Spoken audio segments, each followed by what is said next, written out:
Sa paglipas ng panahon, naging mas kapansin-pansin ang Kingdom bilang bahagi ng landscape ng Davao City.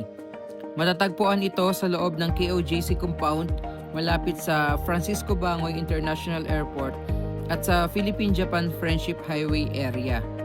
Dahil sa laki at disenyo nito, hindi na lamang ito isang ordinaryong gusali.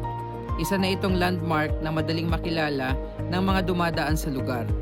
At para sa isang lungsod tulad ng Davao na patuloy na lumalago bilang sentro ng negosyo, turismo, transportasyon at malalaking events sa Mindanao, ang pagkakaroon ng ganitong kalaking indoor facility ay may potensyal na magdagdag sa mga venue na maaaring pagdausan ng malalaking pagtitipon.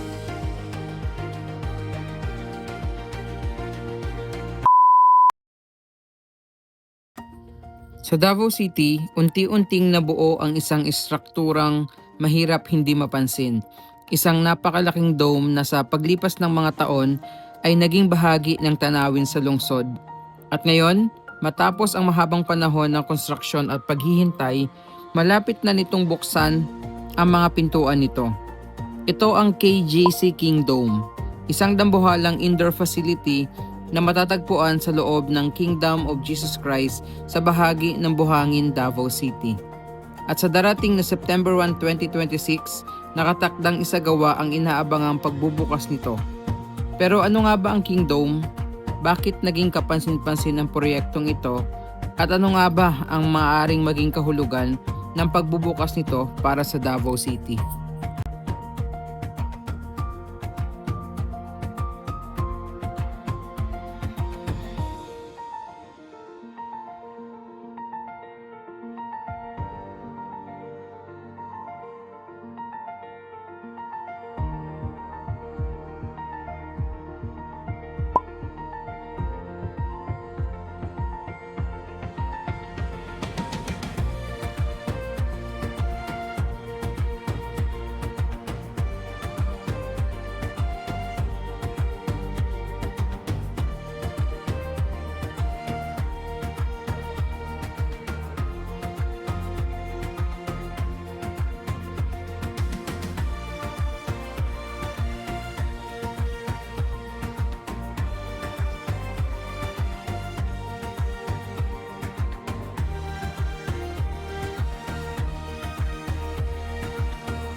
Noong 2012, isinagawa ang groundbreaking ceremony para sa proyekto.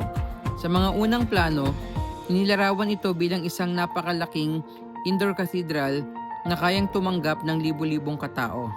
Habang lumilipas ang mga taon, nagbago at lumaki ang konsepto ng proyekto.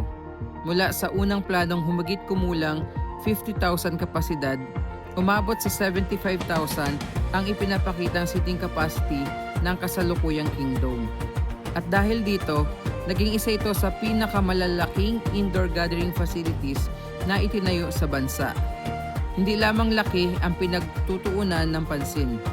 Ayon sa mga impormasyong inilabas tungkol sa proyektong ito, nilagyan ito ng mga modernong sound, projection, at video production systems upang suportahan ang mga malalaking religious gatherings at iba pang aktibidad. Sa madaling salita, hindi lamang ito isang malaking gusali. Ito ay isang pasilidad na idinisenyo upang makapagtipon ng napakaraming tao sa iisang bubong.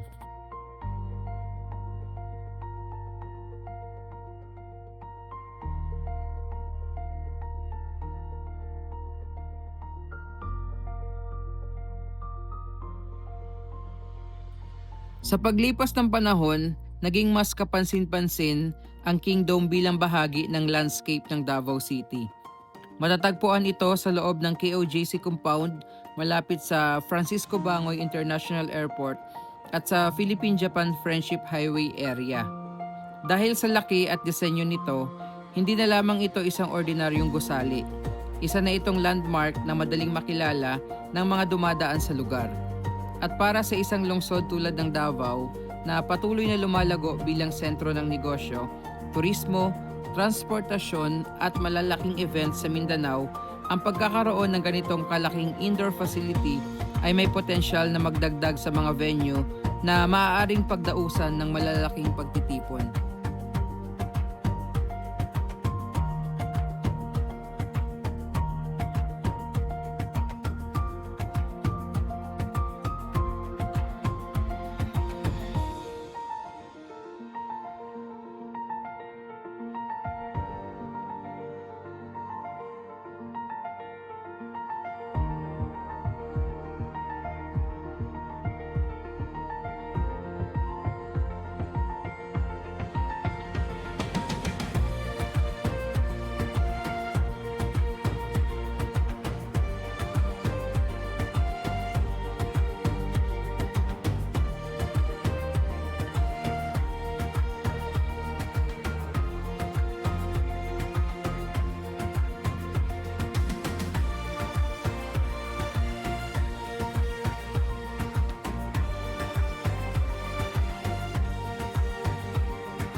Isa sa pinakakapansin-pansin sa kwento ng Kingdom ay ang haba ng panahon mula nang magsimula ang proyekto hanggang sa kasalukuyang inaabangang pagbubukas.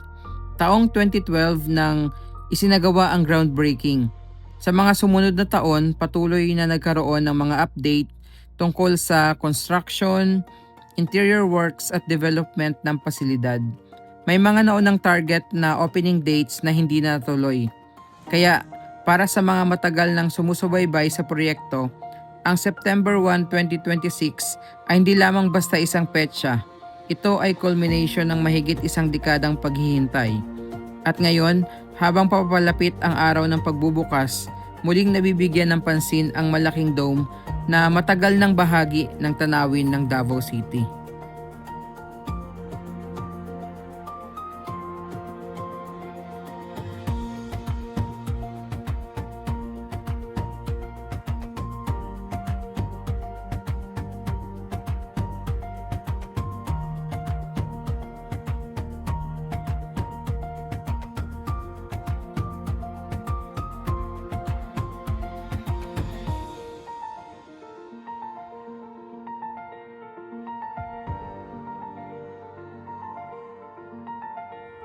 At narito na tayo sa pinakamahalagang bahagi ng kwento. September 1, 2026. Ito ang petsang inanunsyo para sa opening ng Kingdom. Ayon sa opisyal na impormasyon ng Kingdom of Jesus Christ, ang pagbubukas ay nakatakdang maging isang malaking Thanksgiving at worship gathering. Inaasahan ang pagdating ng mga miyembro, mga bisita at mga dadalo mula sa iba't ibang lugar. Mula sa kapasidad nitong hanggang 75,000 katao, malinaw na malaking paghahanda ang kinakailangan para sa isang event na ganito kalaki. Mula sa crowd control, transportation, security, traffic management, entrance procedures, seating, hanggang sa overall coordination ng libu-libong dadalo. Hindi lamang ang loob ng Kingdom ang kailangang paghandaan, pati ang mga kalsada at mga lugar na nakapaligid dito ay kailangang maging handa sa posibleng pagdami ng tao.